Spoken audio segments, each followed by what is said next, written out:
எல்லா நகரங்களிலும் போகின்ற வாய்ப்பு கிடைத்தது. 1,00,000 பேருக்கு மேலாக பொதுமக்களை சந்திக்க நேர்ந்தது. 25,000 பேருக்கு மேலாக கிராம சபைகளிலே சந்திக்கின்ற கிராம மக்களை சந்திக்கின்ற வாய்ப்பினை பெற்றிருக்கிறேன். ஆனால் ஒவ்வொரு தமிழக மக்களின் மனக்குரலாக மட்டுமல்ல, மன குமுறலாக நிறைய விஷயங்களை நான் கேள்விப்பட்டேன். அதில் என்னவென்று சொன்னால், ஒரு குடும்பம் கோயிலுக்கு போனால் அந்த குடும்பம் நன்றாக இருக்க வேண்டும், எங்களுடைய பிள்ளைகள் நல்லாக இருக்க வேண்டும் என்றுதான் வேண்டுவார்கள்.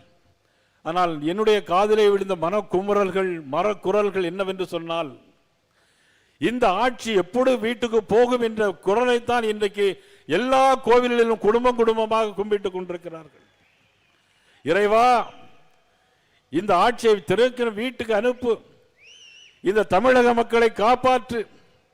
அதற்காக யாரும் வரமாட்டார்களா, அதற்காக தூதுருளாக யாரும் வரமாட்டார்களா என்று ஏங்கிக் கொண்டிருக்கிற நேரத்தில் தான் நமது அரசியல் சாணக்கியர் அமித்ஷா அவர்கள் இந்த தேசிய ஜனநாயக கூட்டணியை உருவாக்கி இன்றைக்கு மாபெரும் மாற்றத்தை இந்த மக்களின் மத்தியிலே கொண்டு வரப் போகிறார்கள்.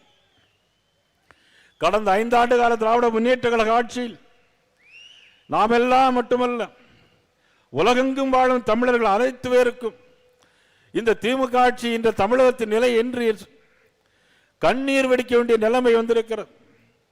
என்னவென்றால், வீட்டில் இருக்கும் போதும் பயம், வீட்டில் சென்றவர்கள் திரும்பி வருவார்களா என்று சொன்னால் அதிலும் பயம், வெளியே செல்லவும் பயம், எங்கும் பயம்.